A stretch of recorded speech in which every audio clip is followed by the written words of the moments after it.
दिनकु दिन कर्कट रोगी संख्या बढ़ी चली। यह एहिभଳି एक रोग जार ना शुणिले छाती रे हृदकंप सृष्टि हो जाए। कारण लोकों धारणा रही रोग हेले मृत्यु निश्चित। आज किंतु अत्याधुनिक चिकित्सा पद्धति रे कर्कट रोगर चिकित्सा करा जाउथिबारु द्वितीय एवं तृतीय पर्यायर रोगी दीर्घ वर्ष धरी स्वाभाविक जीवन यापन करि पारुछंती।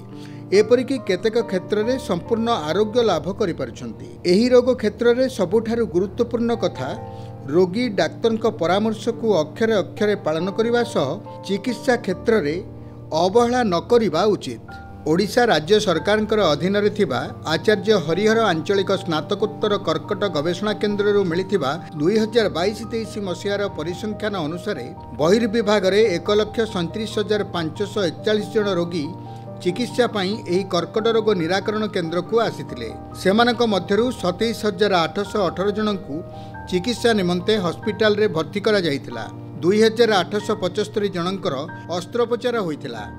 आसीथिबा रोगी मानक मध्यरु 5,228 जनकर रेडियोथेरापी चिकित्सा करा जाउथिबा बेले 33,905 जनकर केमोथेरापी करा जायतिला।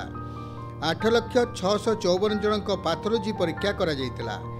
सेही भली रोग चिन्हट निमंते 16,318 जनक सीटी स्कान 6,353 जनकर एमआरआई करा जायतिला। वर्तमान एठारे रोगी मानकर समस्त चिकित्सा सरकार खर्च रे करा जाउछि। औषध मध्य डाक्तरखाना पक्षरु जोगाई दिया जाउछि। एही रोग संपर्क में प्राथमिक लक्षण को नहीं समस्ते सचेतन हेले यार निराकरण होई परिबो बोली प्रतिष्ठानर निर्देशक डाक्टर दीपक राउतराय कहछन्ति। सर्वाइकल कैंसर हमको जानिबा उचित कहना एटा उची second commonest female cancer world over. India रे it is a very common cancer compare to foreign countries. एटा को आमे चाहूचु कि केमती आमे इराडिकेट करिवु। ए इराडिकेशन पाए हम पाखरे दीटा मेन उपाय अछि। गोटे होची वैक्सीनेशन। एटा इज वन कैंसर जोठी यू हैव अ वैक्सीनेशन सेटा प्रॉपर्ली नेले 80 to 90% of cervical cancers can be prevented. This is called primary prevention. The second method of prevention जोटा cervix cancer हुए सेटा होची स्क्रीनिंग। स्क्रीनिंग करले आप जल्दी एक कैंसर धरी हम जल्दी धरी हेले ट्रीटमेंट इज इफेक्टिव। ट्रीटमेंट सस्ता भी पड़ो आउ पेशेंट क्योर हो से पाई ए कैंसर पाए आम समस्त को बुझाओ कि प्राइमरी प्रिवेंशन करो by taking vaccine. Secondary prevention करो by attending screening camps so that the cancer can be detected early. Cancer शुणिले समस्ते डरती एटा मु बुझी पारिबी। बट मु समस्त को ये कहबी कि जोटा मु आगे कहली कि जिते जल्दी तमे कैंसर को धरिबो सेते तार ट्रीटमेंट क्योर हो पारिबो सेते तार ट्रीटमेंट कॉस्ट कंट्रोल रहिबो सेते पेशेंट भी हैरान कम हेबे। जेते आमे डिले करिबा सेते सबु कॉस्ट बढ़िबो आ तार आउटकम भी ठीक रहिबोनी। आचार्य हरिहर कर्कट प्रतिष्ठान को चिकित्सा निमंते प्रतिदिन पाखापाखि 1,500 रु 2,000 रोगी आसुचंती। ओडिशा सहित पश्चिमबंग छत्तीसगढ़ आंध्र प्रदेश झारखंड रोगी माने चिकित्सा पाई आसुचंती। ए संपर्क में चिकित्सा केन्द्र विकिरण विभाग प्रोफेसर डाक्टर सुरेंद्रनाथ सेनापति कहती प्रतिवर्ष ओडिशा रे 60,000 नूतन कर्कट रोगी चिन्हट करा जाउछि। मुख्यतः 3टी कर्कट रोग हेउछि मुखगह्वर कर्कट रोग, महिला मानक मध्य स्तन कर्कट रोग एवं जरायु कर्कट रोगी संख्या सर्वाधिक। एतद् व्यतीत मलद्वार कर्कट रोग, खाइबा नली कर्कट रोग, पित्तकोश कर्कट रोगी संख्या मध्य धीरे धीरे बढ़ी चली। ओडिशार देखिले प्रति वर्ष हारारी 60,000 नुआ रोगी आम डिटेक्ट करुचे। तेणु यार जो कर्कट रोग आम ओडिशा देखुचे से 3टी मुख्य कर्कट रोग से गुड़िक है मुखगह्वर कर्कट रोग, महिला मानक मध्य स्तन कर्कट रोग एवं जरा कर्कट रोगी संख्या सर्वाधिक आम अनुभव करुचु। एतद् व्यतीत क्रमशः आम मलद्वार कर्कट रोग एवं खाइबा नली कर्कट रोग यह आस्ते आस्ते बढ़ी चल पित्तकोश कर्कट रोग संख्या आस्ते आस्ते बढ़ी चलुची। एवं छोट पिला मानक मध्य जो माने कि शिशु मानकर आम जोटा एक्यूट लिम्फाटिक ल्यूकेमिया से रोगी संख्या आम अधिका अनुभव करुचु। यार मुख्य कारण है यहाँ हूँ लाइफस्टाइल डिजीज। लाइफस्टाइल आज is your lifestyle so is your cancer. उदाहरण स्वरूप मु कहूँ जे जोटा कि आम कहूँ मुखगर कर्कट रोग तार मुख्य कारण है जे आम जोटा तमाकू सेवन करुचे तमाकू आम दी प्रकार व्यवहार करचे गोटे चोबेकरी आ गोटे हूँ बीड़ी बा सिगरेट हिसाब से एवं आजिकल युवपीढ़ी अपना देखिए जो गुटका खाऊ से गुटका गोटे हूँ तमाकू तेणु एगुड़ा व्यवहार करने द्वारा मुखगौर कर्कट रोग होची जो मैंने स्मोक्ड हिसाब से व्यवहार कर आमर फुस्फुस जनित कर्कट रोग एवं लारिंग्स जनित कर्कट रोग संख्या अधिक आम अनुभव करछु। एवं मुखगौर कर्कट रोग छड़ा आपन जानी जे एबे भारत सरकार जो आमर अच्छी फाइनान्स मिनिस्टर से डिक्लेयर कले जे छोट पिला मानकु 9 ରୁ 16 वर्ष जो झील मैंने HPV वैक्सीन दवापाई कहीं यार मुख्य कारण हूँ जे आम देखुचु जे जो जरा कर्कट रोग होची तार मुख्य कारण हूँ ह्यूमन पापिलोमा भाइरस। तेणु ये ह्यूमन पापिलोमा भाइरस जो मान देहरे थाए तांकर जरा कर्कट रोग हुए। तेणु कौन सी झील पिला विवाह पूर्वर जदि आम वैक्सीनेशन दबा ताले बॉडी रे प्रतिरोध शक्ति सृष्टि हम जहाँद्वारा कि भविष्य में विवाह पर जरा कर्कट रोग हम ना ताको प्रतिहत करेब 100% प्रोटेक्शन कहीपरानी किंतु ताहा प्रतिहत करेब। एवं स्तन कर्कट रोग हूँ लाइफस्टाइल डिजीज आम आजिकल कर्मबहुल व्यस्तता मध्य महिला माने तांकर समय टी अभाव रोचे जो थे कि से ब्रेस्ट फीडिंग के एते जत्न दौना एवं लाइफस्टाइल जोटा अत्यधिक फैटी डाएट बा फैट आम जोटा हूँ जो बर्गर पिज्जा यही सब जो फैटी डाएट से गुड़ा व्यवहार करुँच एगुड़िक गोटे गोटे मुख्य कारण। तेणु एभलिया लक्षण जदि कौन महिला बा कौन व्यक्ति तांकर ये जो 7टी लक्षण मैं कहूँ जदि अनुभव करती ताहले सांगे सांगे निकटस्थ डाक्तर सहित परामर्श नवा उचित। यही जो लक्षण गुड़िक लक्षण गुड़िक साधारण कर्कट रोगर लक्षण कि यह माने नुहे जे तांको कर्कट रोग होइछि किंतु परीक्षा कर नवा उचित।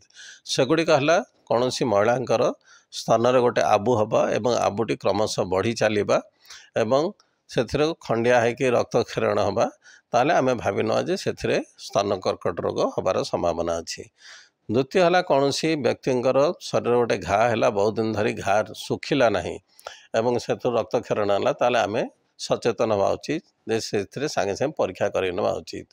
देहर गोटे कला जाई अच्छी कला जाईटी क्रमशः बढ़ुची एवं से क्षत होची क्षत हो रक्त बाहर ताले आमे संदेह कर नवा उचित। चतुर्थ लक्षण है कौन व्यक्ति बहुत दिन धरी बद हजमी है एवं बांति है ताले आम टे सन्देह कर उचित से परीक्षा कर उचित।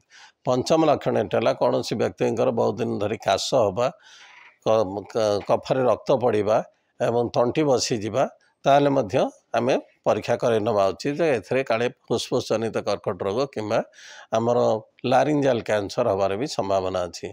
षष्ठ लक्षण है जे जो व्यक्ति मानकर बारंबार परिस्रा हवा परिस्रा रक्त पड़ा एवं ताले आम से भावी नवा उचित जे एथरे किसी असुविधा अच्छी सागे सागे परीक्षा कर उचित। एवं सप्तम लक्षण है कौन व्यक्ति बारंबार झाड़ा हवा झाड़े रक्त पड़ा झाड़ा रोकी जावा ताले ये परीक्षा कर उचित। एतत् व्यतीत आ गोटे जिनस कहली कौन महिलांकर जदि मासिकिया बंद हो गला जदि अहेतुक ऋतुस्राव है मासिकिया बंद है कि सहवास पर जदि ऋतुस्राव माने कौन ब्लीडिंग है ताहले आम परीक्षा करना ये काले जरा कर्कट रोग हो। आ गोटे जिनस आम बर्तमान जनसचेतन जन समस्त सचेतन करने चाहूँ जे कौन से गोटे छुआ जदि जन्म है जदि आम देखिए तार अंडकोश दुईटा अंडकोश जदि से गोटे न थाए ताले आम से सचेतन हवा उचित कारण गोटे अंडकोश कौन होता है ना पेट भीतर रही जाए आम जदि से रही जाए भविष्य में कर्कट रोग हबार संभावना अच्छी।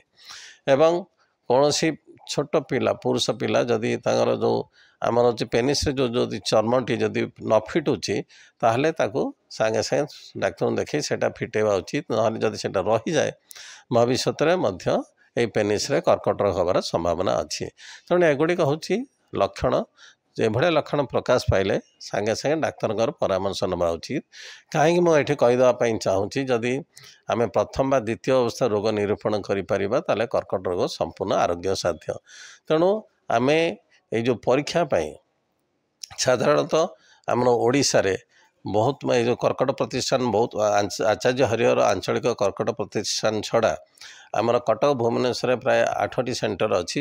ସେଥିରେ ଯେକୌଣସି ଅନୁଷ୍ଠାନରେ ପରୀକ୍ଷା କରିପାରିବେ। ଏତଦ୍ ବ୍ୟତୀତ ଡିଫରେଣ୍ଟ ମେଡ଼ିକାଲ କଲେଜେସରେ ଅଛି ଏବଂ 11ଟି ଆମର ପ୍ରତି ଡିଷ୍ଟ୍ରିକ୍ଟରେ ଆମର ଗୋଟେ କେମୋଥେରାପି ୟୁନିଟ୍ ଖୋଲା ହେଇଛି। ସେଠି ବି ଯେଉଁ ଡାକ୍ତର ଅଛନ୍ତି ସେମାନେ ତାଙ୍କୁ ଏଇ କର୍କଟ ରୋଗ ନିରୂପଣ ପାଇଁ ମଧ୍ୟ ସଚେତନ କରାଯାଇଛି। ତେଣୁ ସେଠି ମଧ୍ୟ ପରୀକ୍ଷା କରାଇକରି ଆମେ ଜାଣିପାରିବା ଯେ ସେଥିରେ କର୍କଟ ରୋଗ ଅଛି ନା ନାହିଁ। କାରଣ ବର୍ତ୍ତମାନ ଆମ ରାଜ୍ୟ ସରକାର ଯାହା କରିଛନ୍ତି, କୌଣସି ଗୋଟିଏ କର୍କଟ ରୋଗୀ କୌଣସି ପଇସା ନାହିଁ ମାନେ ଯେ ଚିକିତ୍ସା ନେଇପାରିବ ନାହିଁ ତାହା ନୁହେଁ। ବର୍ତ୍ତମାନ ସରକାର ମୂଳ ମନ୍ତ୍ର ହେଉଛି ଯେ ସେ ଧନୀ ହୁଅନ୍ତୁ ବା ଗରିବ ହୁଅନ୍ତୁ, ସବୁ କର୍କଟ ରୋଗୀ ବିନା ପଇସାରେ ରୋଗ ନିରୂପଣ ଏବଂ ରୋଗ ଚିକିତ୍ସା ହୋଇପାରିବ, ଯାହାଦ୍ୱାରା କି ରୋଗ ପ୍ରଥମ ବା ଦ୍ୱିତୀୟ ଅବସ୍ଥା ନିରୂପଣ ହେଲେ ନିଶ୍ଚିତ ଭଲ ହୋଇପାରିବ ଏବଂ ଗୋଟିଏ ଆମର ଓଡ଼ିଶା ଗୋଟିଏ କର୍କଟ ରୋଗ ଫ୍ରି ସମାଜ ହିସାବରେ ଗଣିତ କରିହେବ। ଆମର ବହୁତ ଓଡ଼ିଶାରେ ବହୁତ କର୍କଟ ରୋଗୀ ଅଛନ୍ତି ଯେଉଁମାନେ କର୍କଟ ରୋଗ ମୁକ୍ତ ହେଇକରି ସୁସ୍ଥ ଜୀବନଯାପନ ମେଣ୍ଟେନ୍ କରୁଛନ୍ତି। ଆମର ଦୁଇଟା ଫ୍ୟାକ୍ଟର, ଗୋଟେ ଜିନିଷ ହେଉଛି ଯେ ପ୍ରଥମେ ମଣିଷ ମାନେ ଗୋଟେ ଡର ଆଶାରେ ମୋତେ କର୍କଟ ରୋଗ ହେଇଗଲା ଆଉ ଇଏ ଭଲ ହେବ ନାହିଁ, ଯେ ଏଇ ଯେଉଁ ଭୟଟା ଅଛି ସେଇଟା ନୁହେଁ। ବହୁତ କର୍କଟ ରୋଗ ନିଶ୍ଚିତ ପ୍ରଥମ ବା ଦ୍ୱିତୀୟ ଅବସ୍ଥାରେ ନିରୂପଣ ହେଲେ ଭଲ ହେଇପାରିବ। ଆଉ ଦ୍ୱିତୀୟ ଡର ହେଉଛି ଯେ ମାନେ ଏଇ ଯେଉଁ ଆର୍ଥିକ ଅବସ୍ଥା, କାରଣ ସମସ୍ତେ ଭାବନ୍ତି ଯେ କର୍କଟ ରୋଗର ଚିକିତ୍ସା ଆଉ ନିରୂପଣ ବହୁତ ବ୍ୟୟବହୁଳ, କିନ୍ତୁ ତା ପାଇଁ ସରକାରଙ୍କର ଯେଉଁ BSKY ଯୋଜନା କରାଯାଇଛି, ଆମ ଓଡ଼ିଶା ସରକାର BSKY ଯୋଜନା ଇଣ୍ଡିଆର ଯେକୌଣସି ଷ୍ଟେଟ୍ ଅଛି ତାଠୁ ସବୁଠୁ ଭଲ। ଏଥିରେ କୌଣସି ବ୍ୟକ୍ତିଙ୍କର କୌଣସି ପଇସା ଦେବାକୁ ପଡ଼େ ନାହିଁ।